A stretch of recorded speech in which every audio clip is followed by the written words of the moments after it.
welcome back again to our Irish Canna Clinic and the SSDP collaborative talks.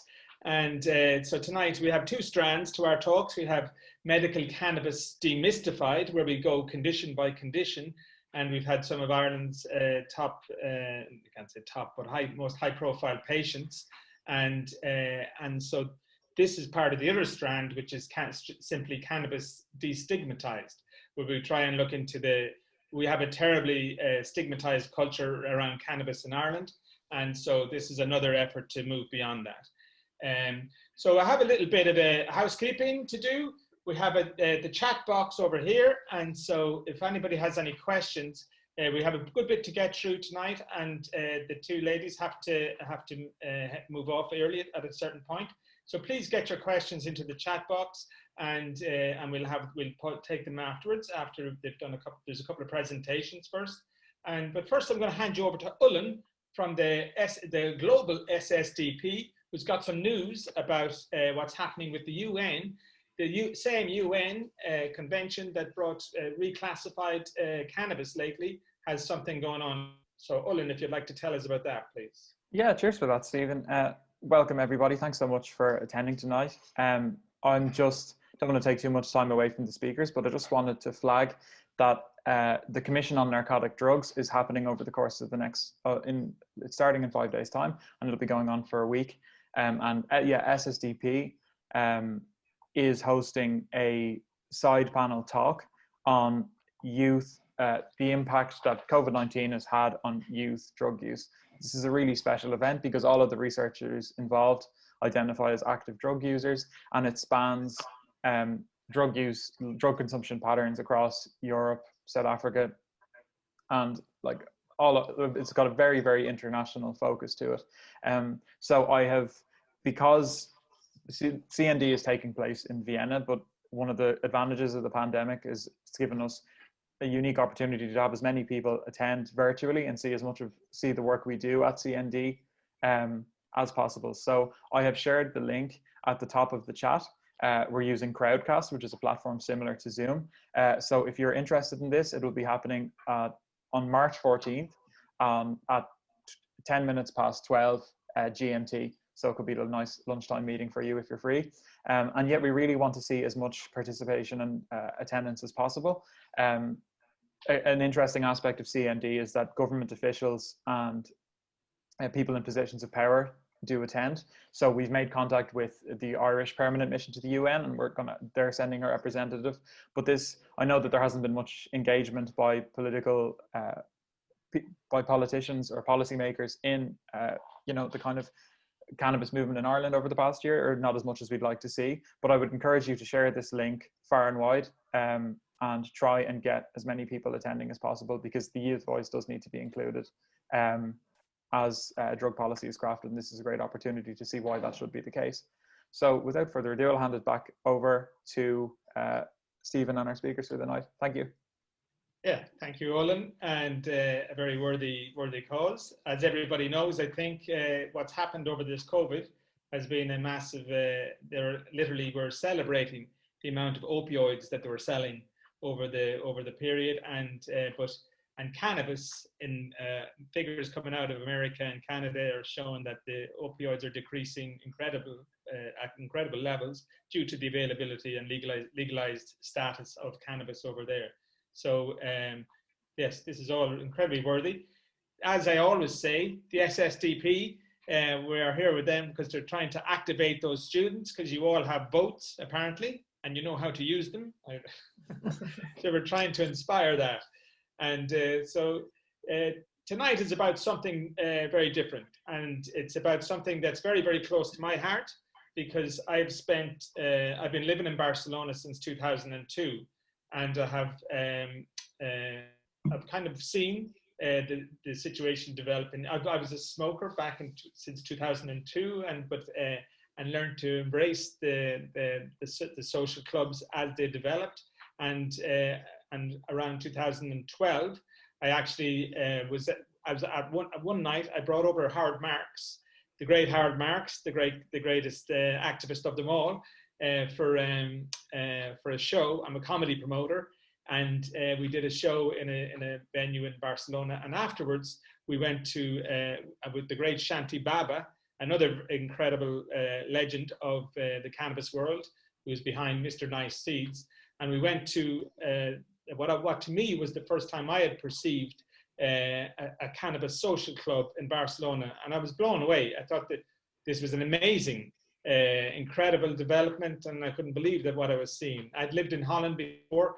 I knew the coffee shops, but this was something from the grassroots, and it was real, and the people were all so invested in the plant, and it felt so right and so pure.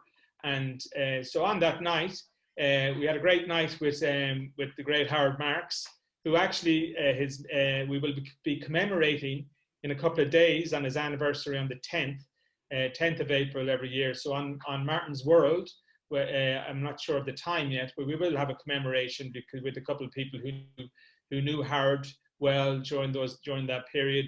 Johnny Keenan, let's say, who's on the call here tonight as well. And so on that fateful night, while Howard was smoking me over the table, as we can't say drinking me under the table, but he was definitely smoking me over the table at 66 years of age, and we had an amazing night. And I believe Patty Amiguet was in that audience that I didn't meet on the night, but we found that out afterwards.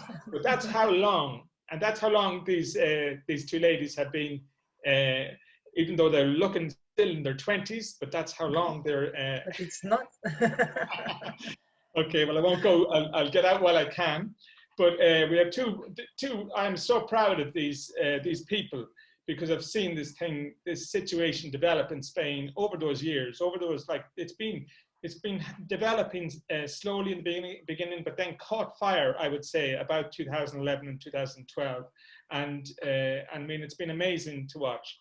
And at the moment, I can only thank these people, because the two guapas that we have here tonight are basically, they've been at the core of this. And it is something that I can name maybe 30 people 30 Irish medical refugees who are in different parts of Spain, down in Valencia, and who are using social clubs because we don't have any access in Ireland. And people come, and the weather is a bonus, obviously, but they're here because they can't get medical cannabis. Somebody's got their mic on there, guys. They're being heckled. Anyway, so tonight it's something of great pride. I think that we have these two girls, and I think I really wanted to get a voice of the Spanish SCS into the discussion we've been doing on Canna Clinic, and give people a real feel for how it came up and is where it is today. And we have Anna is here from NCOD. And NCOD is the European organization that's pulling all these things together. So we have a lot to get through. So I'm going to shut up, and I'm going to give over to my lovely guapas tonight, and Patty's going to lead off, and she's going to give us a feel for how the Spanish social clubs came about. People may feel they know the story and all of that, but it's worth to hear it again, and it's worth to be inspired by this, because it's possible. And in the last week, we've had Malta appear. We have they are appearing in different parts of Europe and different parts of the world. Argentina, Uruguay. Uruguay is using even though they legalized, they're still using the social clubs to manage their cannabis. And this is, I think that's the power of them, because it's the people who care about the plant in the beginning and taking it from there. So Patty, if you don't mind, I'll hand it over to you then. Thank you, Stephen. First of all, thank you, to Irish Canna Clinic, to SSDP to make this possible. I'm just asking sorry in advance for my English, and if I have a problem with vocabulary to you all, I'll try my best.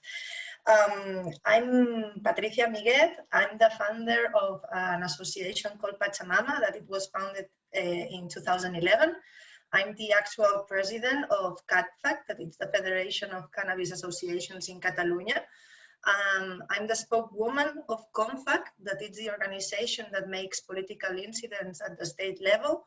I'm also making the coordination of the 2021 project of the organization. And I'm the co-founder of REMA, the Red Estatal de Mujeres Antiprohibicionistas, Mujeres Canábicas, Cannabic Women. And so these are all my hats. And I'm going to make you a presentation. And if you have any question that it's not contemplated here, sorry, because at some point there's like very technical words, and I don't know if you have like the same entities in Ireland or similar. So if you have any question, just let me know through the chat and I will solve your doubts. There we are. Okay, compartir. So, legal and political frame in the Spanish state and CCC model. Stephen, you were speaking about civil disobedience, and I found this sentence: when law and morality contradict each other, the citizen confronts the cruel alternative of losing his moral sense or losing his respect for the law. Frederic Bastiat, and I think that here we all choose the second option. A ver, ¿por qué no pasa? Some tips about the political organization in the Spanish state. We have 3 regulation levels. It's important to understand it because of the different activities that have been done around cannabis in the different areas in Spain. We have the first level, that is the central government. It has like citizen security and criminal penal competences, and there are these 3 big laws that have something to do at all of them have something related to cannabis inside them. So it's the citizen security law, penal code, and the traffic law. They are all organic laws. We have 19 autonomic communities, and each of these autonomic communities have health competences, and they have the competences in health material to regulate anything that has to be related to health. So that's why we had this Catalan law during 4 months, and now it's not anymore working. And we have the third level, that are the city councils, and the city councils have the competence to give the activity license. So as you can see, it's a little bit confusing, but each of the levels have a competence in materia of regulating cannabis social clubs. So just to make you try and understand what happened, this was one of the crashes that you were saying, Stephen, why it's possible that cannabis associations exist in the Spanish state. I want to make a statement that is that everyone thinks that cannabis is kind of legal in Spain, and no, it's not. We are under a gray area, as you will see now, and we are still pushing a lot to change the law and to create a law around cannabis uses, different cannabis uses. So it's not like gold, everything that reluce. No? So first point, it's like the jurisprudence created from the early 90s to 2015. This means that all the associations that ended having a court or judgments, no? At the end, the judges, when they did the sentences, they said what these associations had done right and what they had done wrong. So what we did from the civil society is to get all this information together and see what we were doing already good and what we had to change and to make it cool, no? So there are this big amount of sentences that during these years, it's until 2015, because in 2015, the Superior Tribunal changes like the way of making these sentences, and then from then it's kind of really illegal to open an association under conditions that are not really squared, no? There are some conditions that you can be able to work it, but when you go through the wall, then you are gonna be punished. Then we had the Munoz and Soto report. The drug commissioner of Andalucía entrusted the Institute of Criminology of Malaga the preparation of a report to search the legality of the therapeutic use of cannabis to alleviate the symptoms of some diseases, but also if there was a legal feasibility of setting up establishments where to acquire and consume such substance. So Juan Muñoz and Susana Soto, that they were these catedratics. They redacted this inform, and it's like from where we find this gray area where we can work with. We have that the Spanish Constitution, Article 22, reflects the right of association. It's recognized the right of association to all the population in Spain and all everywhere. And that associations that pursue purposes or use criminal means are illegal. It's the second part. We also have the organic law that regulates the association, the way of being associated, but not specifically under cannabis associations. It means any kind of association. So Spain has already a big tradition of this kind of organization, so it wasn't new for us, and it was very easy to fix under these normatives. And there's this doctrine, the consumer sharing doctrine, that it has like four important, no? It comes from jurisprudence created in different sentences of drug use, no? The 4 points that at the end you will read them and you will see that it's like why associations have this casuistic, cannabis associations have this casuistic inside of them, no?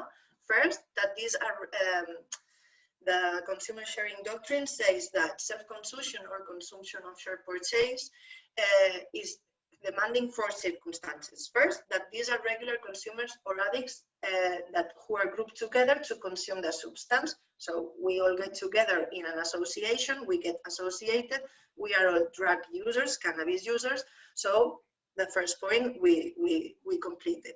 Second, consumption of it should be carried out in a closed space. The purpose of this requirement is to prevent public promotion of consumption and dissemination of the substance to those who are not part of the group. So that's why you have to be a previous member. Someone that is previous member has to make you go in. And so someone that doesn't pertain to the association can't get cannabis. Third, the act should be confined to a small group of addicts or drug addicts, and this identifiable. So that's why we get registered in the association. We all know each other, and we are all under the same purpose in that association. And the amounts that exceed the drug necessary for immediate consumption, that's why why in associations you can't get, for example, 100 grams at once. No, it has to be little amounts that justify that you are going to do an immediate consumption. So therefore, the use of cannabis by adults in the private sphere, either for recreational reasons or therapeutical rights, is the exercise of the fundamental right to freedom.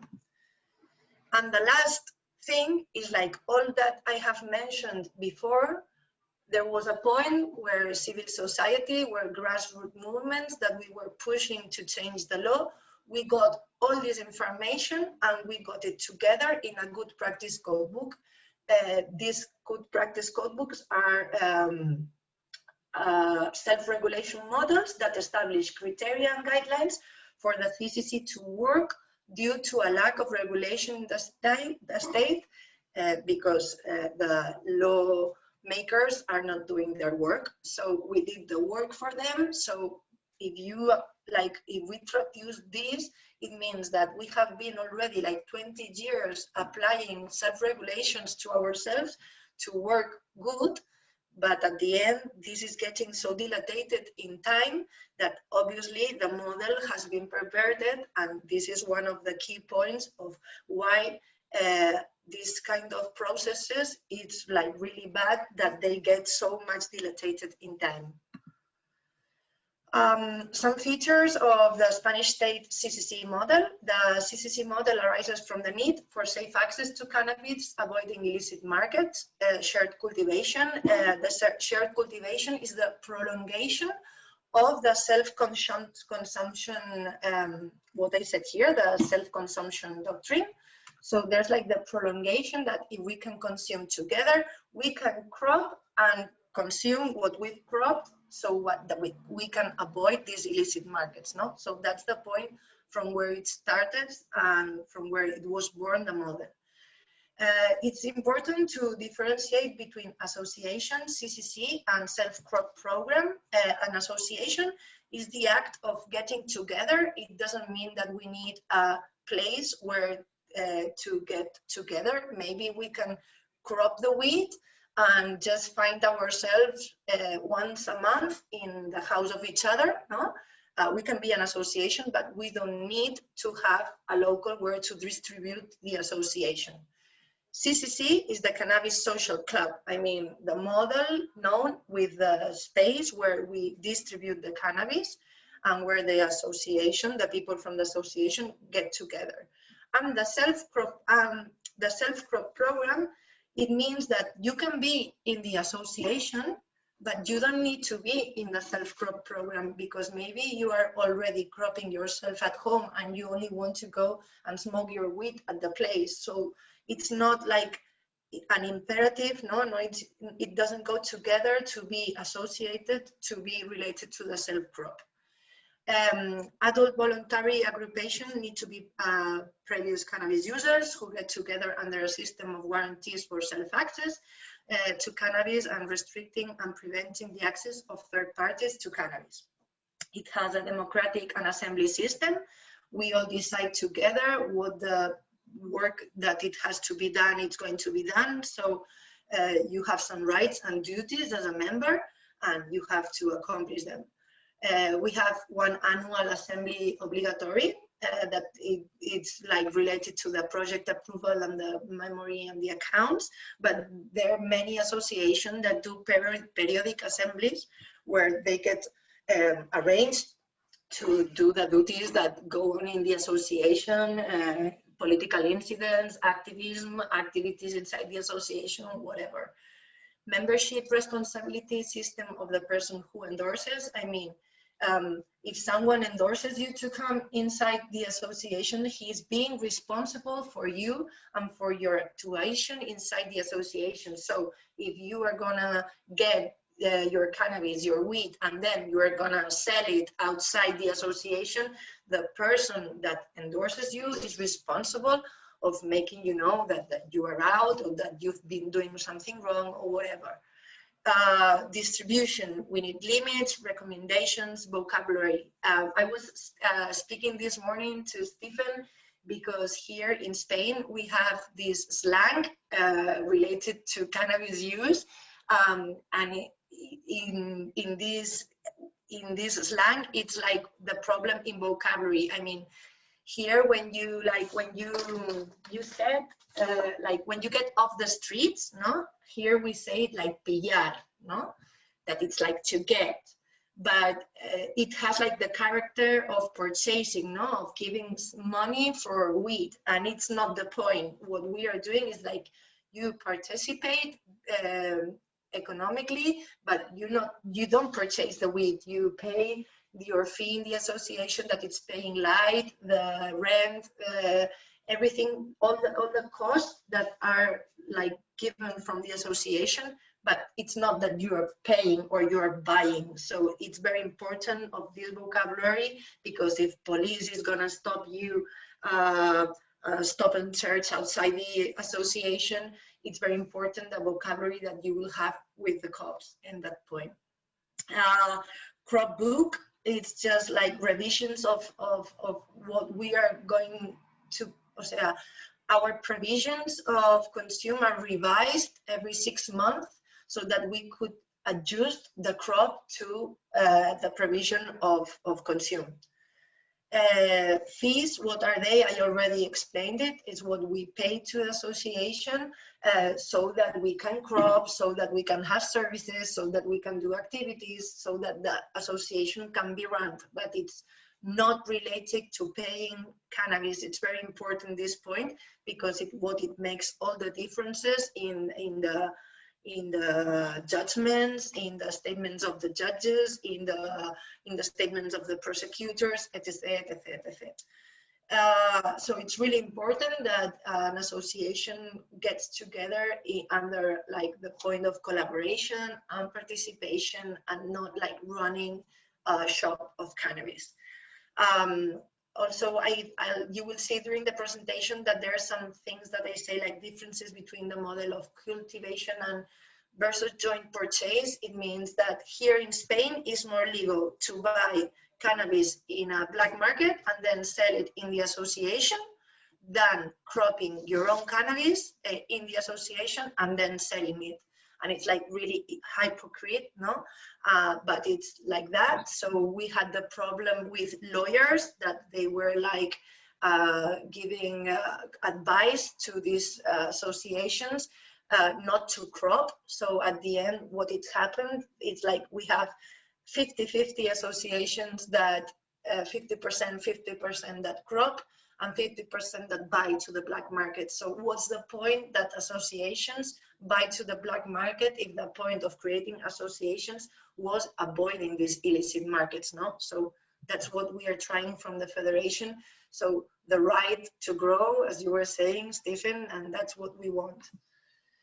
So what opportunities, what a regulation provides us, and this is the same for Spain, for Ireland, for Malta, for the world. I mean, breaks with the opacity and invisibility of users. It allows us to know the reality and dimension of the phenomenon and therefore implement effective policies, increases the degree of knowledge about the substance.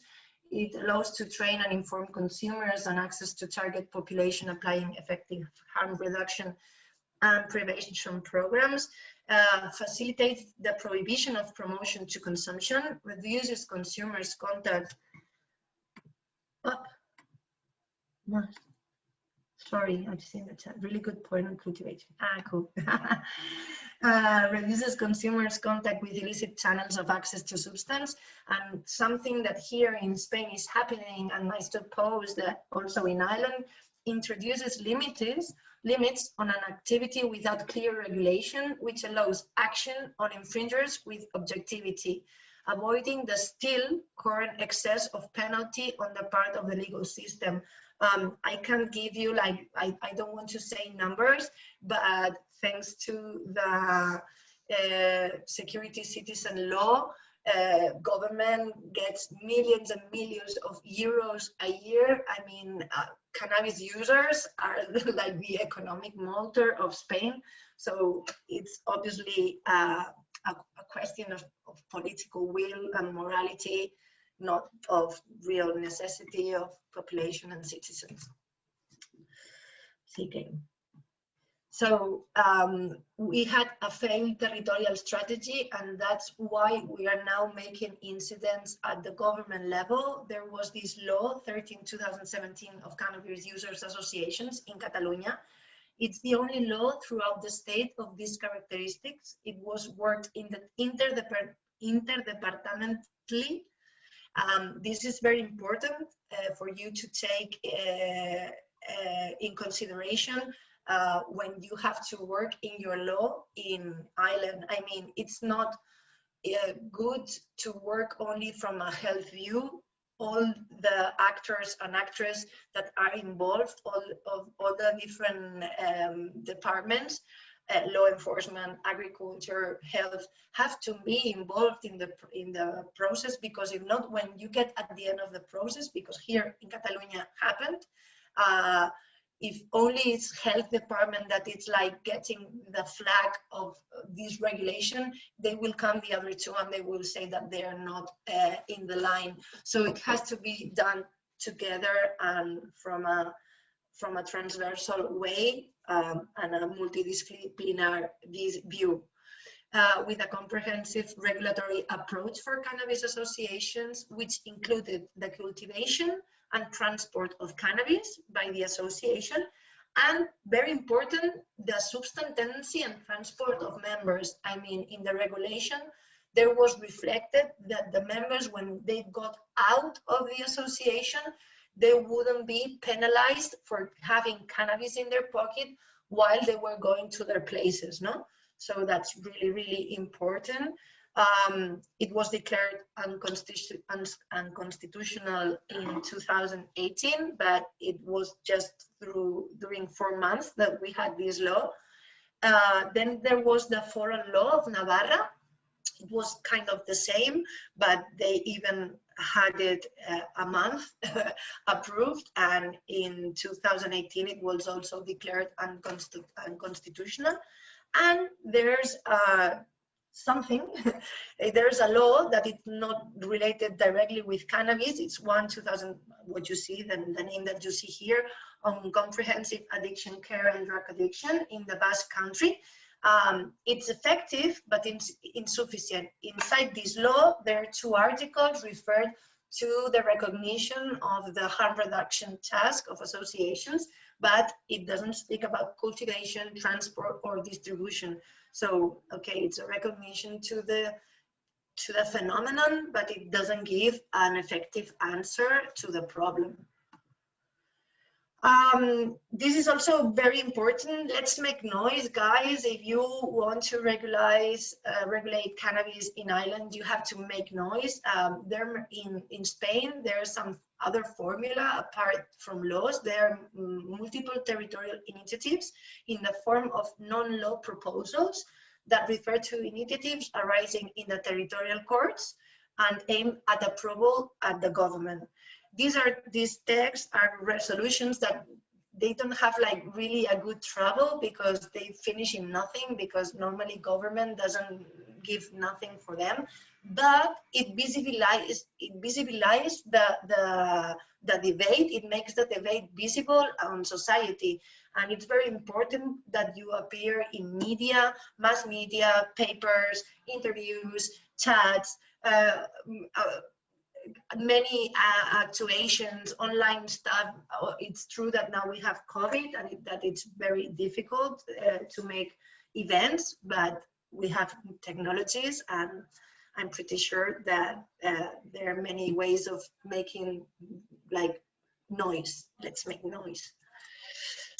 What is our goal? A law at the state level that recognizes minimum personal use and personal and collective self-crop, associations, CCC, and the recognition to therapeutical access and use.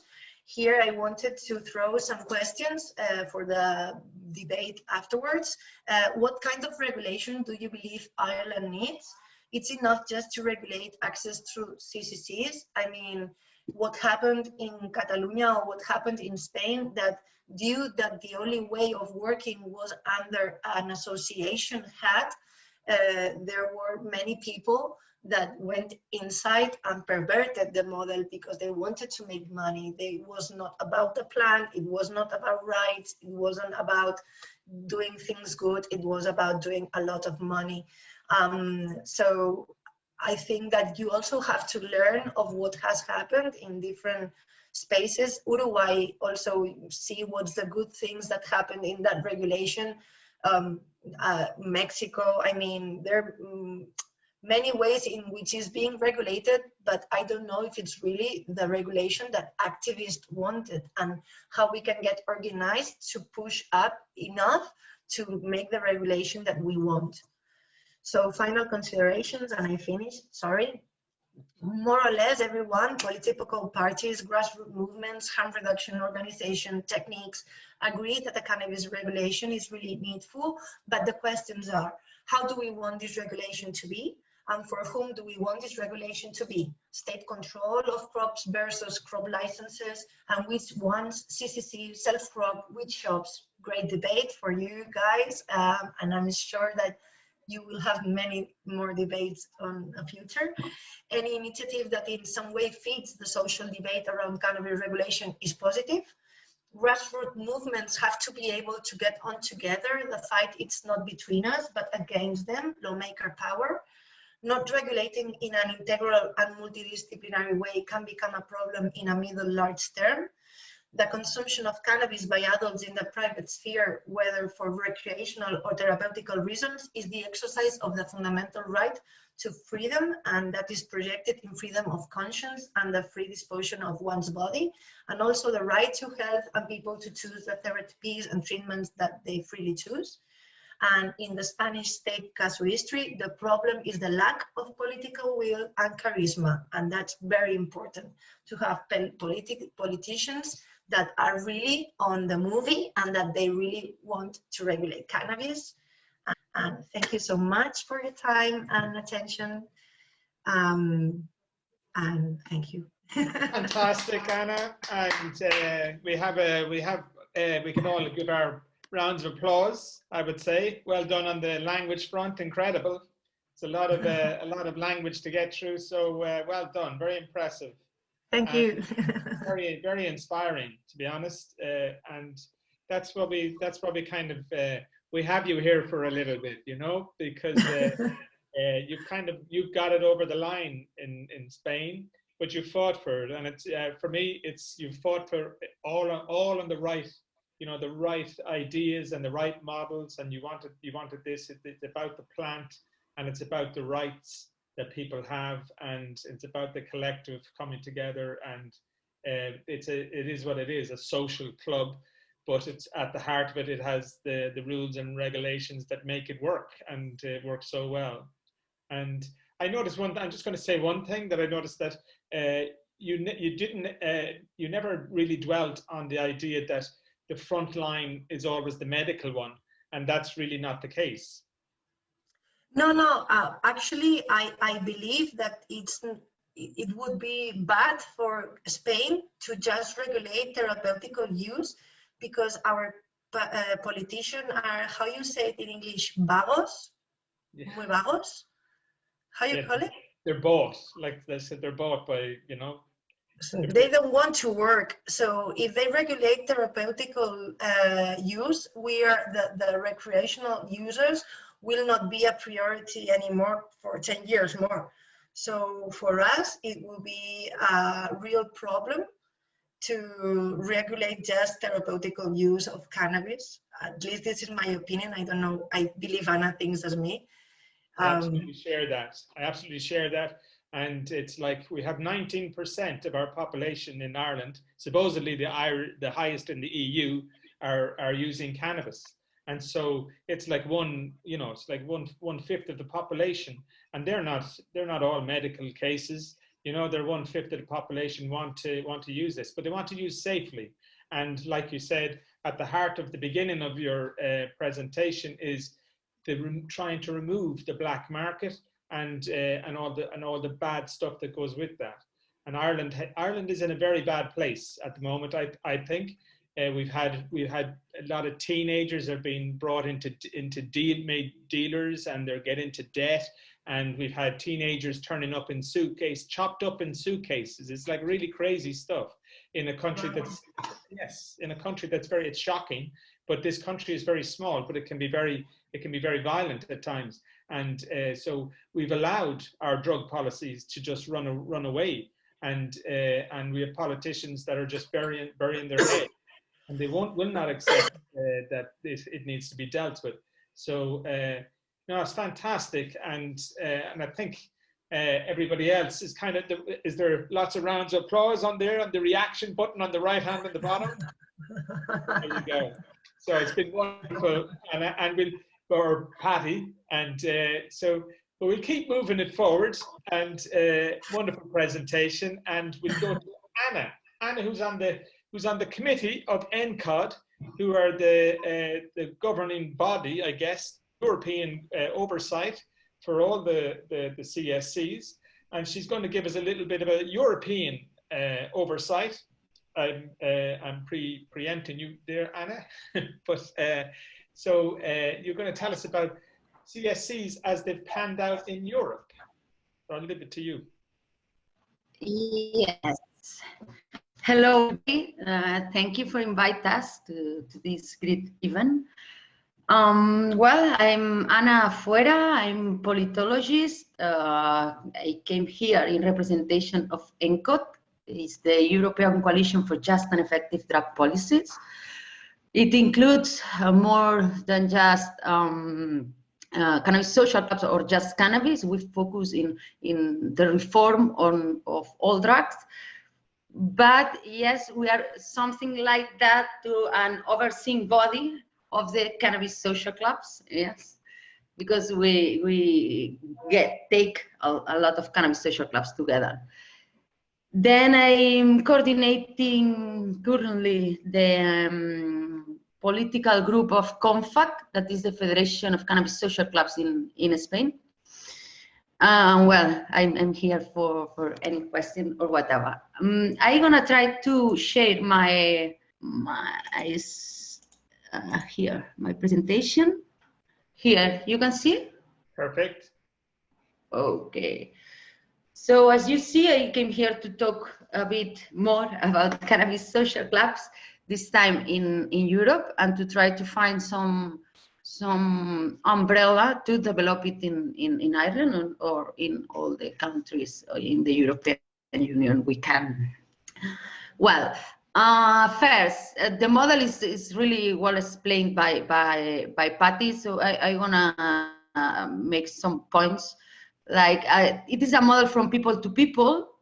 Yes, you have in this picture all the items that we have in each area of the cannabis social club, and more or less which is the objective of these clubs.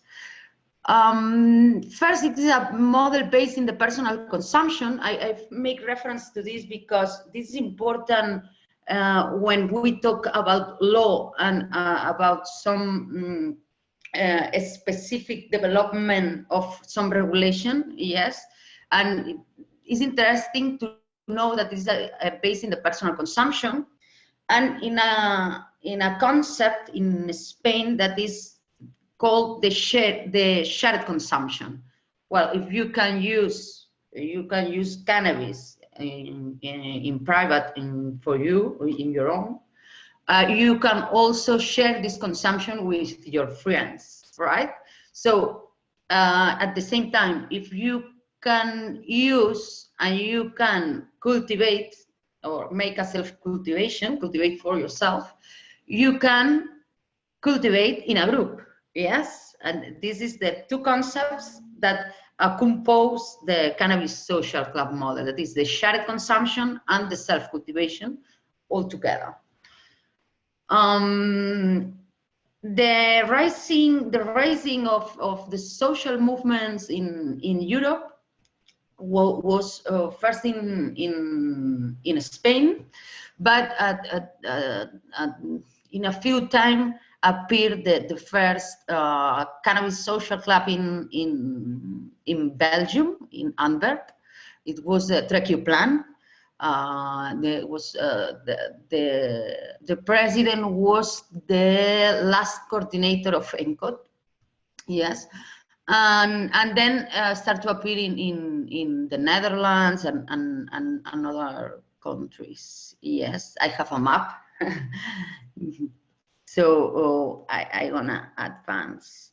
Yes, and this frame is and this model is based in health and human rights matters.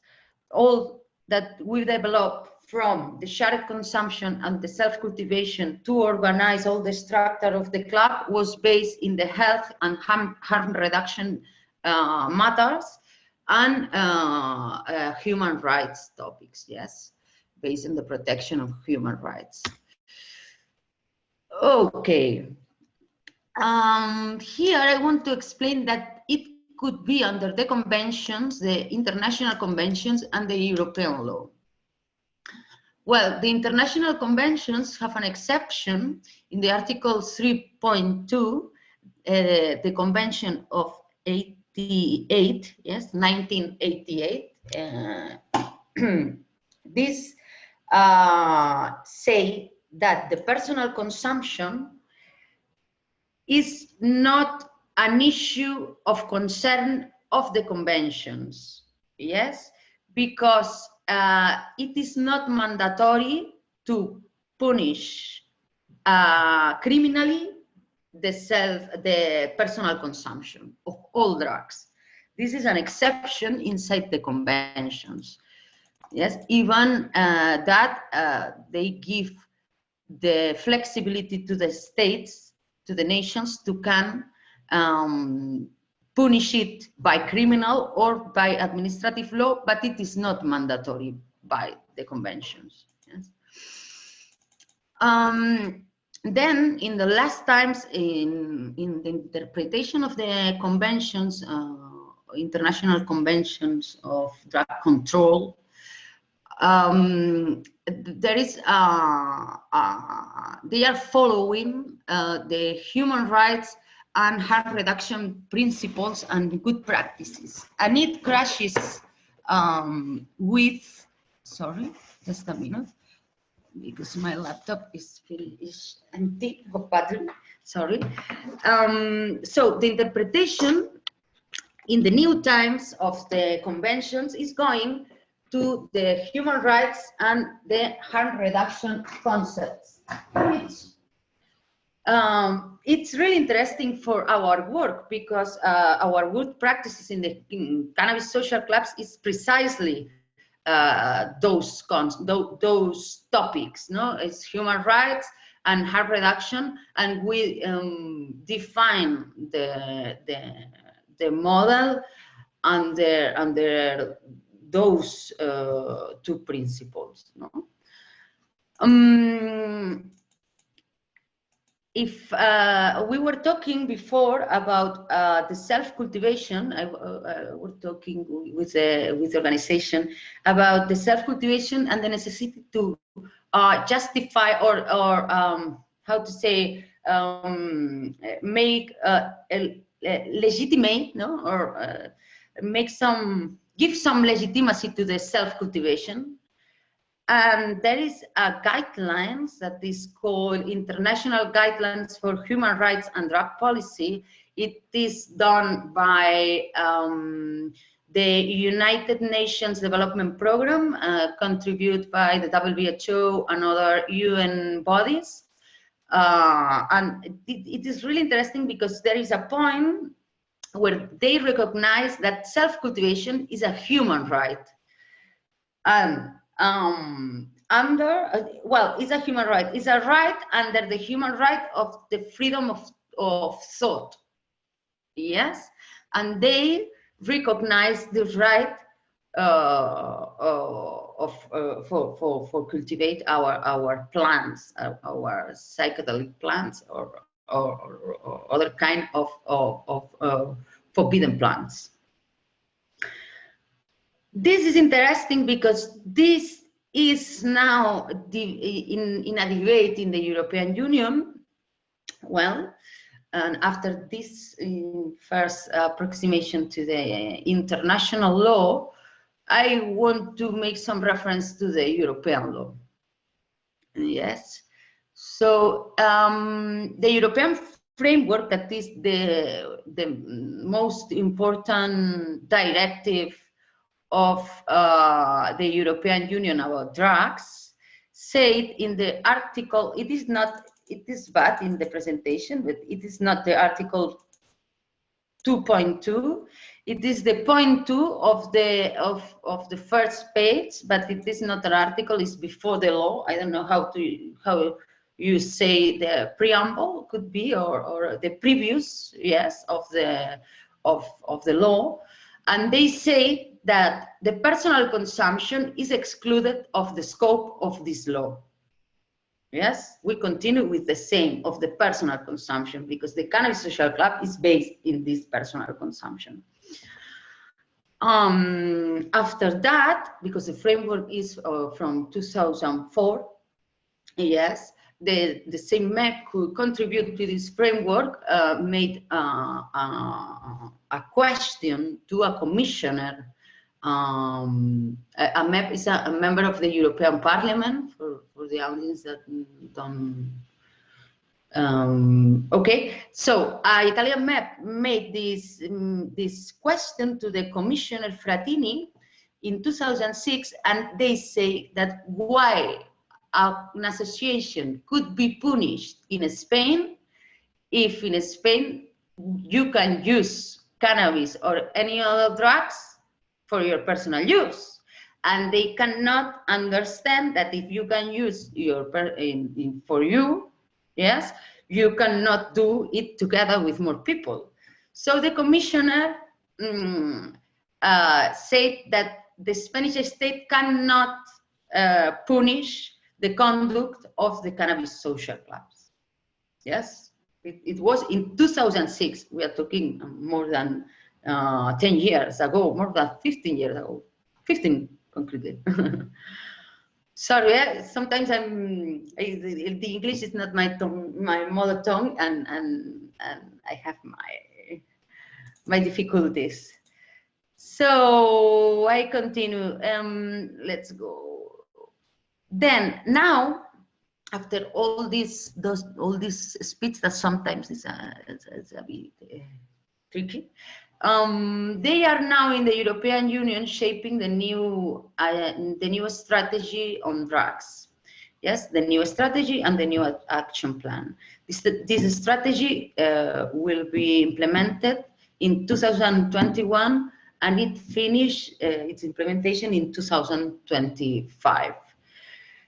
What we have new in this strategy that I think it is really important for all the social movements around the European Union, they are talking about a change of approach to drug policy based on human rights and harm reduction. Yes, and all the time are the same concepts. And the decision of the Council, yes, of the Council of the European Union, that finally are all the states, all the representatives of the states, like the president in this case is the horizontal party group, that is the delegates on drugs, the same that go to the CND, to the Commission on Narcotic Drugs, are the same that go to the horizontal party group on drugs that is in the European Union, in the Council of the European Union, and they decide there in a co-decision, because the European Union, this, I suppose you know, is the Parliament, is the Commission, and the Council. The Commission draft the law, and then they pass to the Parliament and to the Council. If there are not any change, any amendment, they approve directly. If not, if they have amendments, they have to pass again to the European Parliament to be approved in a second lecture. Yes, and in October, the Council approve a strategy that normally the Council is the most conservative, approve a strategy where they recognize a change of scope in drug policy, when they recognize that they have to start to research on cannabis regulation models inside and outside of the European Union. So they open a door for have regulations inside of the European Union, that finally it's a competency of the state, of the nation, the member state. And they recognize the human rights guidelines done by the UN Development Program. So if finally, because this strategy is not approved, because they lack, it lacks the last lecture by the Parliament. But if it is approved like that, the self-cultivation will be allowed in all the countries of the European Union that they want to accept this strategy. You know? But normally they decide together the strategy. If they already decide, it's easier that it happens. Well, I will continue because this is more funny. How many CSCs are in Europe? Well, it is an approximation. We don't know exactly how many CSCs are in Europe. We calculate approximately 2,000, yes, something like that. 1,500 are in Spain. of the 2000. So the most of it are in Spain. In other countries, we find initiatives that are small initiatives or are a few cannabis social clubs yet. We have 14 countries where we identified cannabis social clubs. Those data is based in the mapping cannabis social clubs in Europe from Pardal, Mafalda Pardal, that is a researcher of the University of Ghent in Belgium. They are, she and Tom de Corte are two of the main researchers about cannabis social clubs around the world. And with this data and other data that we have in ENCODE, we have identified 14 countries with cannabis social clubs: Austria, Belgium, Czech Republic, Germany, Hungary, Ireland. In Ireland, there is one. I don't know if it is working or not. Italy, the Netherlands, Poland, Romania, Serbia, Slovenia, Spain, and the United Kingdom. Having Spain and the United Kingdom, Spain the first place of the ranking, and the United Kingdom the second one. Yes. What we see in those studies, I was collaborated also with the University of Ghent for make the mapping, and we find that they are functioning differently. Not everybody is functioning, have the same kind of the same methods of work in all the cannabis social clubs. There are, for example, in Slovenia, there are clubs, but they are specifically used for the therapeutic consumption, for example. In the United Kingdom, there are clubs, but most of the clubs that are open are not really clubs, are more similar to the functioning of a coffee shop, but without rules, and they have a lot of punishment by the authorities. The law enforcement is really hard in the United Kingdom, especially in some places, in some states, in some, I don't know how to say, they say, but in some states inside of the United Kingdom, there are more repression than in other ones that they have. For example, in Scotland, they have more tolerance than in other places in the UK. It, of course, is in relation with the law, with law enforcement, with the stigma, with the society itself. It's depending on which is the tolerance of the authorities and the society. Because, for example, most of the problems that have the cannabis social clubs are from the neighborhood. So you have a neighbor that called to the police because they smell marijuana or whatever, no? There is some noise in the social headquarters, and they call to the police, no? And when the police go to the club, they have to intervene. They have to size the cannabis. They cannot live like that if the laws say that cannabis cultivation or cannabis consumption, that there are countries in Europe, is a delict, and should be punished, you know? And most of it are from through criminal law. This is a real problem, because most of the times that are personal users are people like you and like me. Yes. What's happened with the model? What's happened with because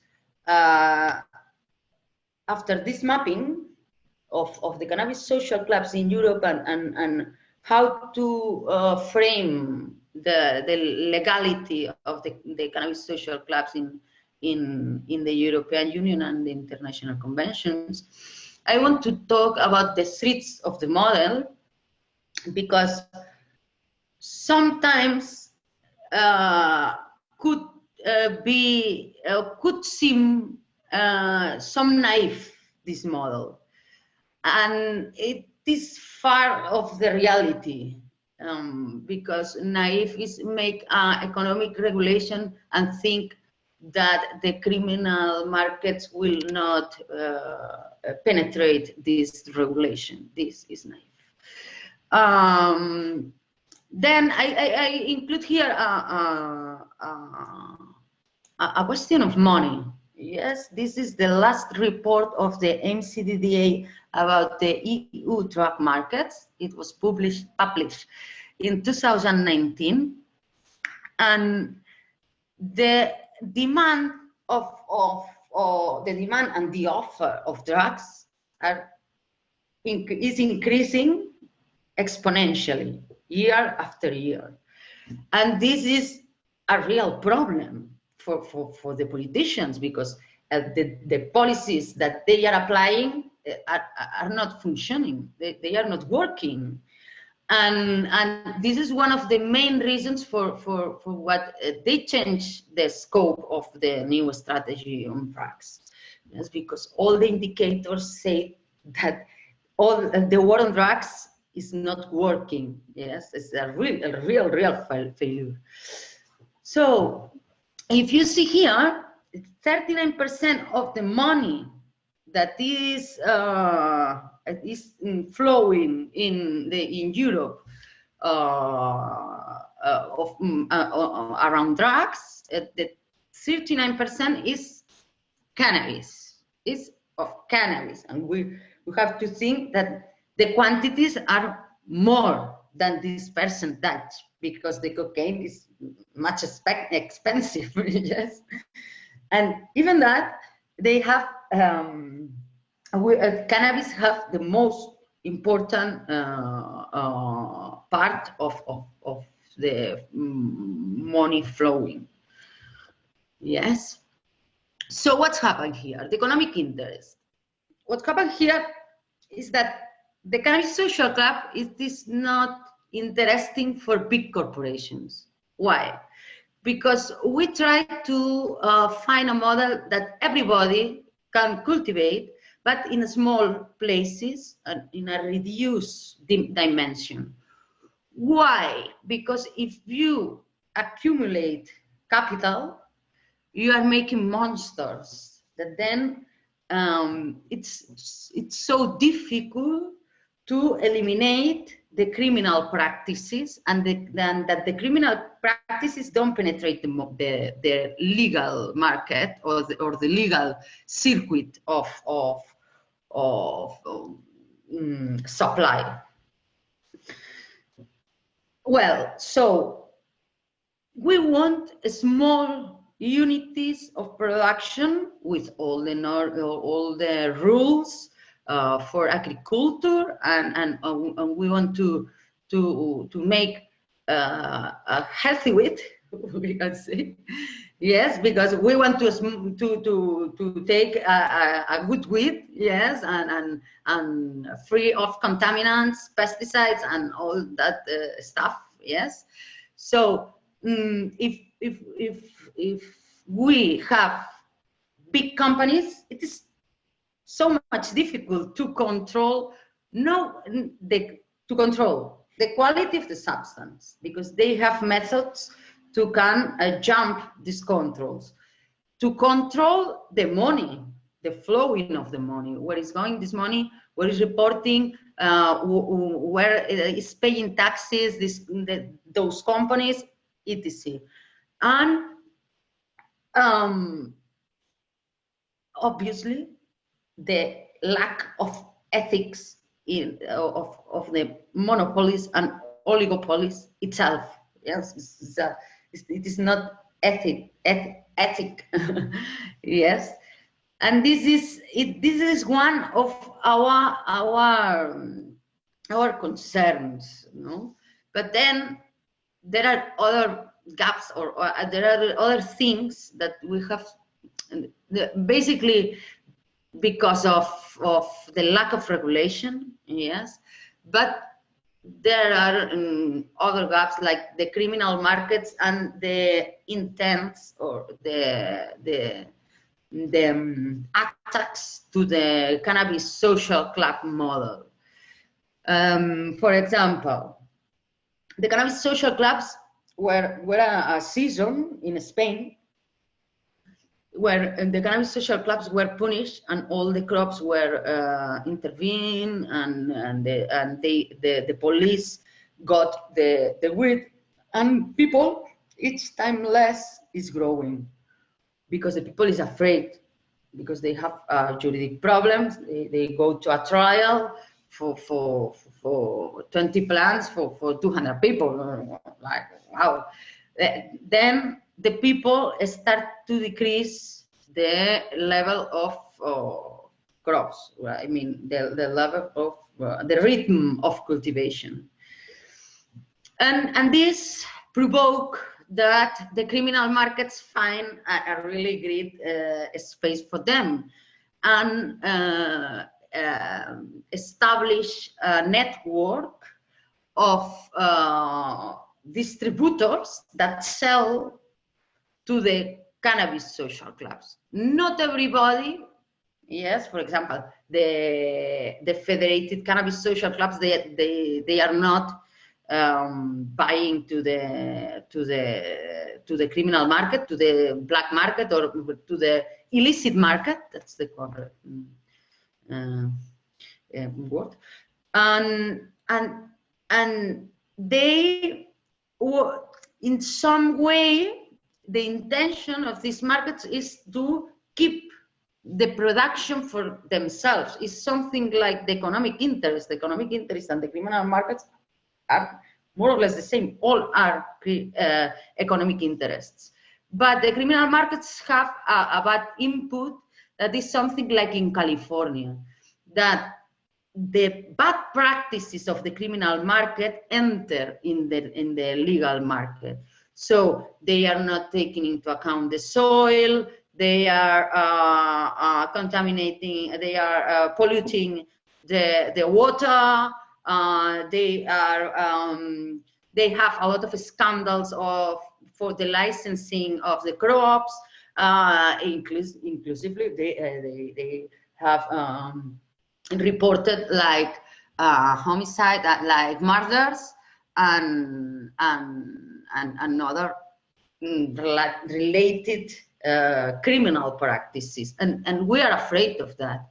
We are afraid because there are crops here in Spain, for example, crops very, very big, and with guns, and the people that is going to rob, to steal to the cannabis social clubs, so they enter with a gun in the club and take you all the money and all the cannabis. Yes, so we are having problems like that. And finally, the answer is from the authorities. We told to the political parties, is like, we are between the mafia and between you. If you don't regulate us, we're gonna fail. We're gonna disappear.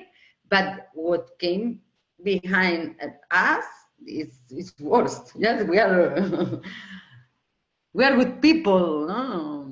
Something like that. Then we find another things that it is also for the lack of regulation. I don't know if I exceed my time because I talking too much, maybe, but I try to finish in a few. So about the lawyers, we have a problem. Patty was talking about before, and yes, because finally most of the lawyers that are involved on cannabis issues normally are criminal lawyers. When they see that this criminal law could pass to an administrative law procedures, they will lose their job. So they are afraid about that, and there are lawyers that could have some strategies that are not really what the activists need. And the money laundering, of course, is one of the points, something to point out, we can say. Yes, because finally money laundering, the Cannabis Social Club, if you don't have to declare and there is not a regulation, there is not clear where is going the money. Yes, for that we have codes of conduct to control that. We recommend to pay all by transfer online to have a register. But we've found here in Spain some clubs that profit this situation of uncertainty and were in a trial then with accused by money laundering, delict of money laundering, but millions of euros. Like it was a criminal market, but behind a Cannabis Social Club. And it is what is happening, and the activists should keep an eye to these things. Well, how to control it? Let's go. It's the last page, the last slide. I will finish in a few. How to control it? So pre-regulation is too difficult to control it. There is we have the codes of conducts, we have ethics and sustainability, and then we have some audits that we can make from this overseeing bodies that it could be. But it is quite difficult to control it without a regulation. What we can make with post-regulation. So we think that the best option is the regulatory body. It's like an institute or cannabis control commission, like the Massachusetts that is here. The reference for us is IRCA, that is the Uruguay Control Cannabis Institute. And we think that this regulatory body is essential to control the substance and to control the money. So there are a lot of things that could variate inside the model, but the control of the substance and the money is one of the main objectives of any control commission to regulate the cannabis social clubs and to regulate anything related to cannabis, because finally the state have to control. Even the state don't crop or don't grow. Yes, we want to grow, but the state have to control control the money and to control the substance. Through an accountability, yes, you have to present, like every entity, every enterprise, every company around the world, they have to present the taxes, they have to present the accountability, and this is important also for the IRCA, for the regulatory body, yes. And it contributes to keep separate the criminal markets with the circuits of supplying, keep separate. And then we think that nobody has to go to the jail for cannabis. There are other delicts that are linked to cannabis, but not for grow cannabis. Nobody have to go to jail for grow cannabis, and we think that it should be framed in the administrative law. Yes, you can get a fine if you don't present a paper of the control of substance, but you cannot go to the jail for grow. And this is the real objective of all that. So I'm sorry if I exceed my time. I don't know how it is going there. Thank you very much, Anna. It's been very, very interesting, and you're kind of demonstrating that it's a global thing as well. You know, it's like we go right over to Uruguay and South America, Latin American countries have the CSCs operating. It's incredible. It's kind of the usual suspects of problems are kind of there, and it's hard to see how you know how they can be avoided, because it's fundamentally, I think it's greed driving so many of those negatives. So we have a lot of questions, and we don't have much time because I know you guys have to run off. So maybe we go to Ullen. Have you been keeping an eye on the questions? Maybe we go to the questions. I know that Patty has been engaging over there in the chat room. Yeah, I'm having a look here. It's not so much questions as there's been a heated debate about what's needed in Ireland that's kind of been running alongside this excellent You want to mute Patty, please, conversation. Oh, yeah.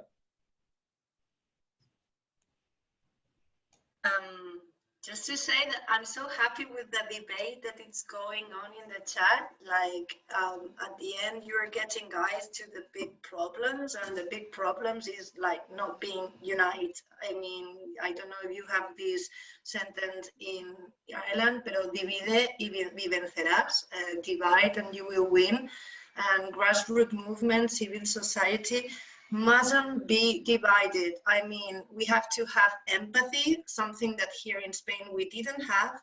It has been like so much time since we started working since now, and we still don't have a law that we have 20 years to argue all the time and just spend time in things that were not important.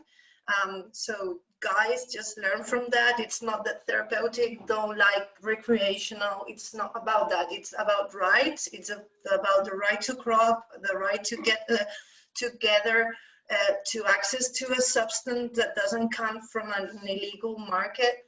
I mean, what we want is to plant, as we have the right to plant a tomato, and we can decide if we want it ecological or from a supermarket, transgenic. I don't mind, whatever you want, but you can decide it. And it's the same with wheat. And I think like the key point here is like, what regulation do you want? You need to create documentation. You need to get together with techniques. You have to get together with scientists, with people that really push on for cannabis and make reports, see if there's some way to fix this formula of the associations in your own laws. You need to study this, and you for this, you need people, lawyers, and people that really know about this. Yeah, very true, I'd say. And do you see it almost like that, where you have, if you go down the legal route, that you're legally winning your way into some kind of wins, let's say, of, you know what I mean? I mean, we have some wins, and I don't know if we have had like good stuff but it's not coordinated. So we are always under the decision of politicians that they don't stop like playing with us. They speak with one group, they say something to one of them, no? So it's like, yes, we have lots of good things, and I think like one of the crashes that made a difference here, maybe Anna is with me in this point, is to get out of the wardrobe. I mean, you need to get out. You need to say, I smoke cannabis, I'm a good person. You need to go to the medias. The medias have, you need to look for contacts in medias that produce I produce documents, and that you go out in the papers. You need to create that debate in the society, because if not, It's like in Uruguay. In Uruguay, before Regulación Responsable started making the lobby there, I think like it was 20% of the population that wanted to regulate cannabis, and at the end, it was like 80% of the population, women, old ladies, babies, families, all together going in the marijuana march. No, there's no like stigma there. No, everyone went out of the wardrobe and everyone said, okay, we want to regulate. No, and you need to be in voice of people, and this was one of our wins, to be in the media and to be in the voice of people, and this is what we are trying to generate. I noticed Malta, for instance, had a media partner in Living Malta, or whatever it was. I mean, it's a pretty, I know the actual paper, but it's a pretty small media partner. But for me, we, as a cannabis movement in Ireland, I would say that we don't have enough institutional helping. We don't have enough. We need more institutional stuff happening. Otherwise, the politicians are able to remain out of reach. It's very easy; they just ignore us. And Ireland has, our Irish government has kind of put itself in place that it has so many advisors and so many buffers between the public and like there's very bad democracy happening in Ireland, which it wasn't like that, but that's what's happened in the last few years. So it's very difficult to break through it. You know, we have Vera Toomey, who I noticed tonight. Yet again, Vera is like one of our most high-profile patients, who's really pushed the boundaries of. She spoke in the House of Commons. She was very high-profile on many actions, and even tonight, this is how many years later. Some people can help me with that figure, but she's years, and her kid is an epileptic kid.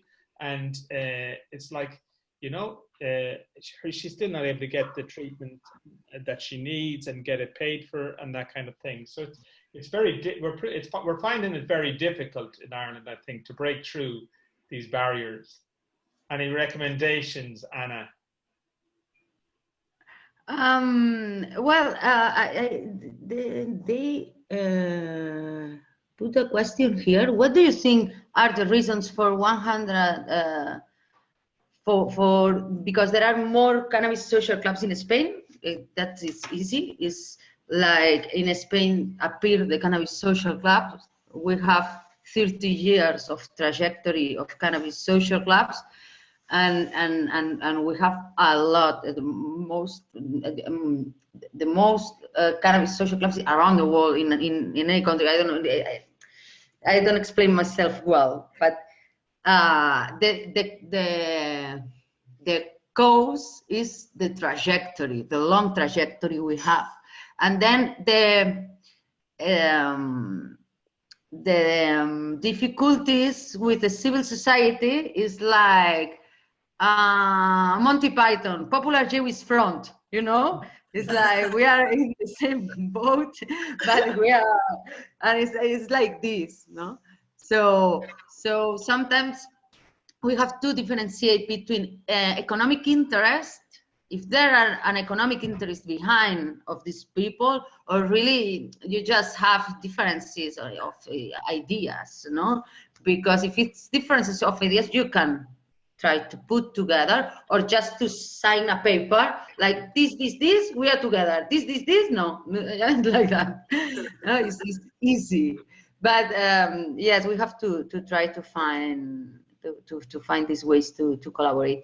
About the Cannabis Social Club in Ireland, we have contact with one Cannabis Social Club in Ireland. I don't know if you know. I can put you in contact with them. And then the guidelines. I think in the chat room we're debating that it doesn't exist anymore. Is that correct? We have a couple of could be. Martin Condon. That they have Facebook, but they don't work anymore. This is what we have. A lot of it with a lot of Facebooks, but they're not. That's the only place. I have a question for Paradise Paddy. I'm sorry for my ignorance. What does MEPS mean? MEPS? Pressure on our MEPS? Member of the European Parliament. Vale. Yeah. And then I include here in the comments, in Te the hacen una chat. pregunta, Ana. Te hacen una pregunta sobre esto. ¿Lo ves? If anybody wants to raise, you have a raise your hand feature on the thing. So if somebody wants to raise their hand and ask a question, guys, then please. Paradise Patty says, thanks Anna and Patricia. I really like your ethics in relation to all things associated with cannabis. Do you think, as we are all Europeans, can we put pressure on our MEPs to bring in cannabis decriminalization for all UE members? ¿Qué dices, Ana? So, thanks, Patricia and Anna, Paradise Paddy. Well, the point here is every country have the competence to regulate drugs. Even the strategy of the European Union say we want to change the scope, etc. All the, I don't like to say this, but the Balkanic area, for example, Romania, Bulgaria, all these people have a level of criminalization of drugs heavy and a hard level. And they are having other problems. They are having problems with the methamphetamine, with the opioid crisis. They are the border of entrance of the opium, of the heroin, and like that. It is a completely different context to Ireland. Completely different. It's nothing to be. So it could be a good moment for Ireland to ask for a regulation to cannabis, to policymakers. Yes, and more after the reclassifying of the cannabis. Why? Because they say that medicinal, yes, but also they take away from the list where the most harmful substances are inside. So it is also a good argument to convince the politicians. Yes.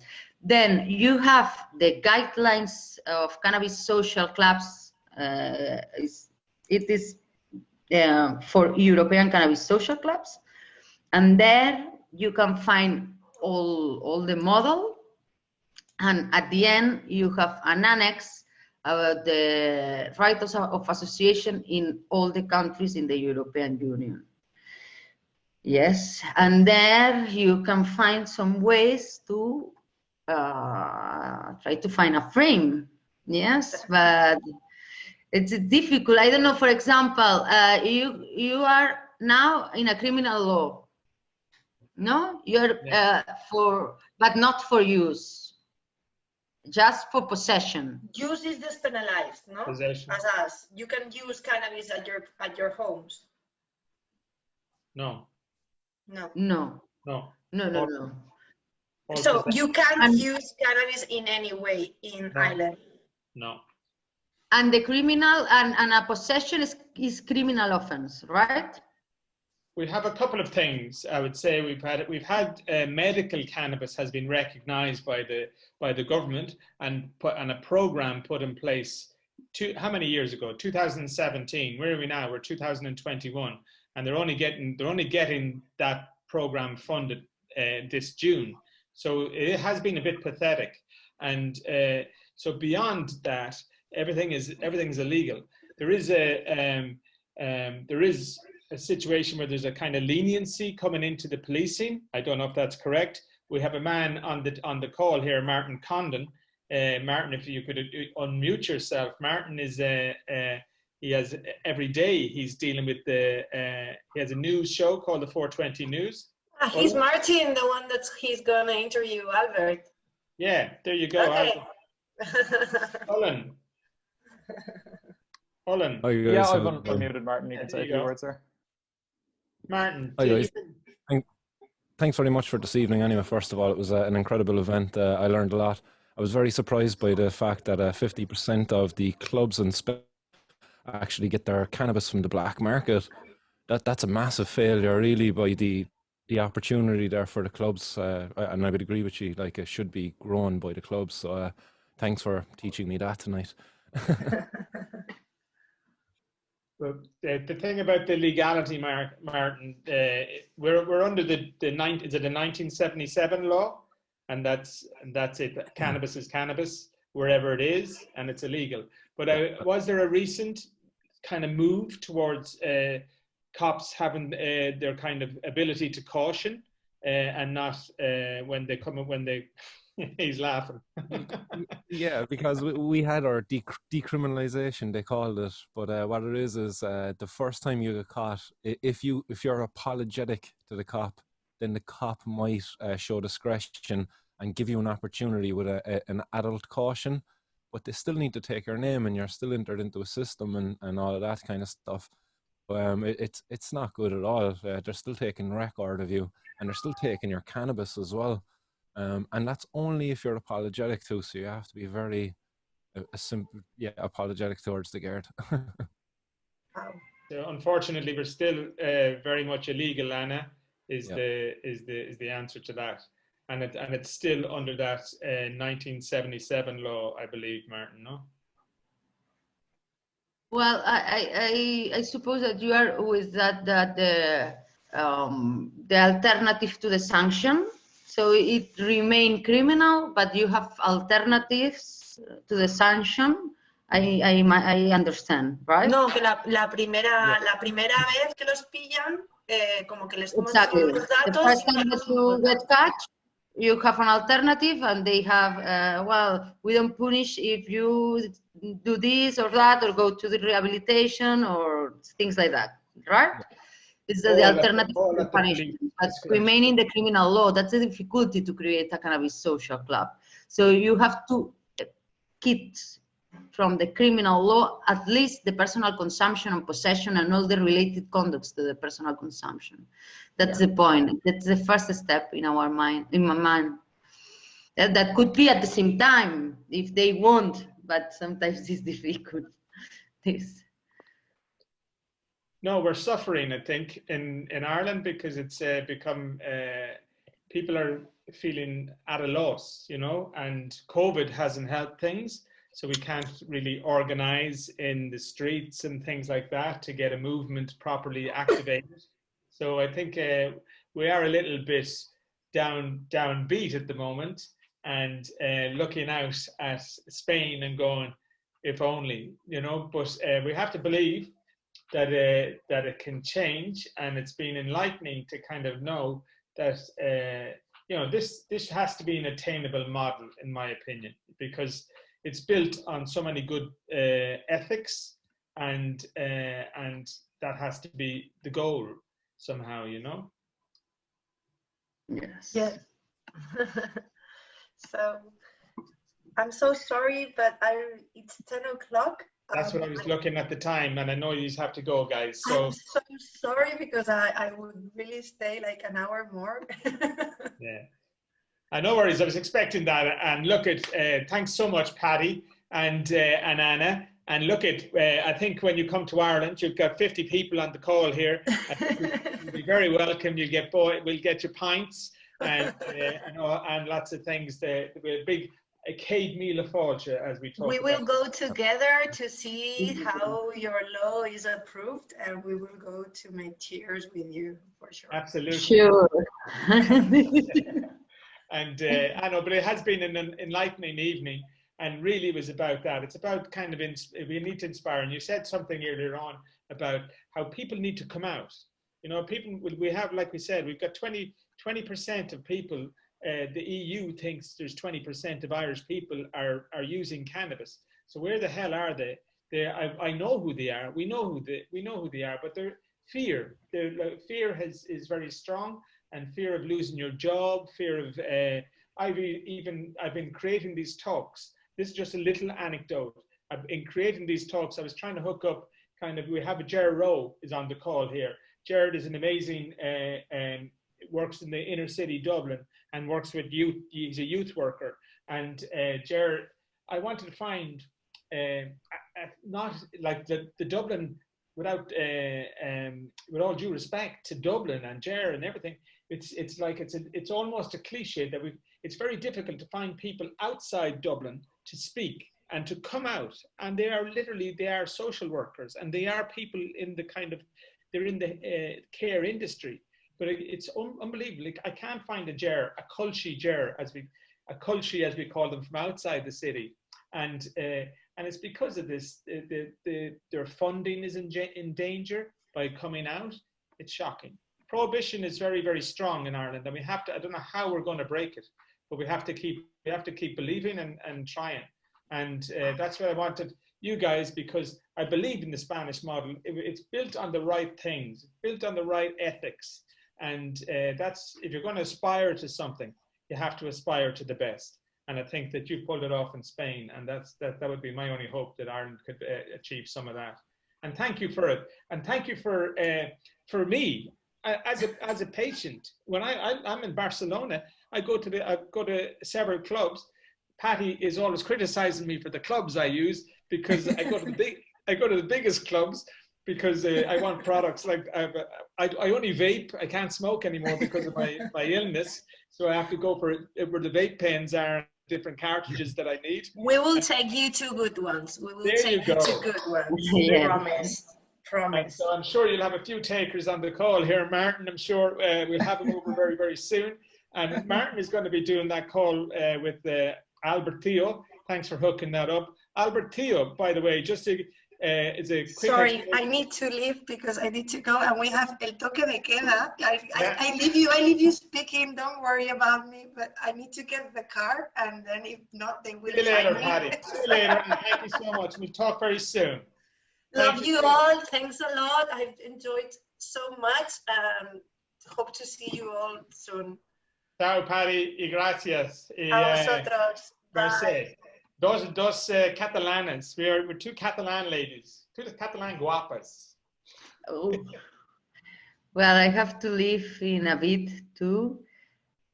Thank you so much for the invitation. Thank you for the ambient, for the event initiative. We need more people like you to end with the prohibition. Welcome to Ireland soon, Anna. Don't worry about that.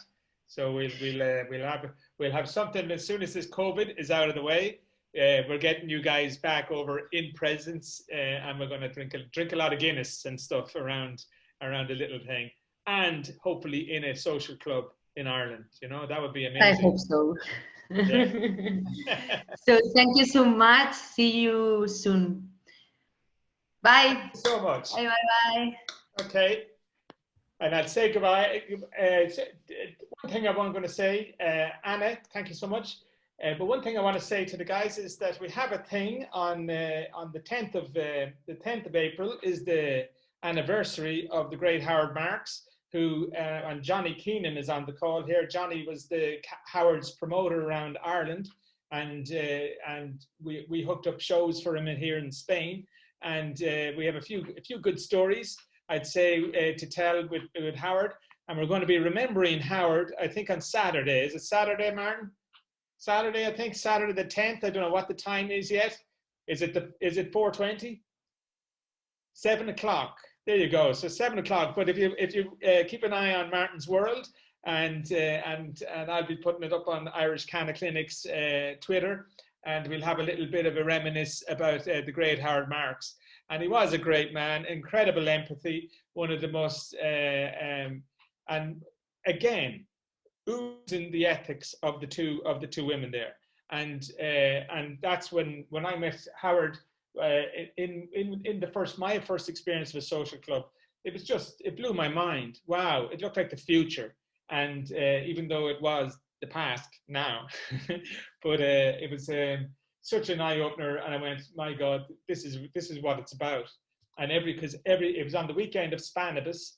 Cannabis is something that we have to do this year. It's going to happen October 7th, 8th, 9th, and 10th.